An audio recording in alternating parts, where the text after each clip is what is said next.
Sir నాకు అర్జెంటుగా leave కావాలి సార్. వై హరీష్?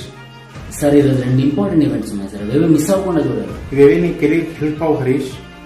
సార్ కల్కి సెమీఫైనల్ 2 ఉన్నాయని తెలుసు మీకు, అయినా కెరీర్ కాకరకాయని యాంటీ ఫ్యాన్ లా మాట్లాడతారండి సార్. ఇవ్వండి sir leave. I don't approve leave. Though wanted do loss of pay. కొంచెం కూడా టీఎఫ్ఐ అండ్ ఐసిటీ మీద ప్రేమ లేకుండా మాట్లాడతారండి సార్ మీరు. అసలు తెలుగు నువ్వు. Don't waste my time. Get lost. అరే మామ లీవ్ ఇచ్చలేదు, మనం కింద మీద పడిన ఏదో ఒకటి చేసి మధ్యాహ్నం అంత సినిమా చూసేది. WhatsApp, Twitter, Facebook, book my show ఏది వాళ్ళు కూడా పెట్టండి. మధ్యాహ్నానికి టికెట్లు దొరికాయి. ఈవినింగ్ సినిమా చూసామా, స్పాయిలర్ చేసాం, రాత్రికి సెమీస్ చూసామా, ఫైనల్ కోసం వెయిట్ చేస్తున్నాం అంటున్నారు. ఆఫీసులో ప్రతి ఒక్కడు ఎప్పుడు ఆఫీస్లో పోతారు, అందరూ గేట్లో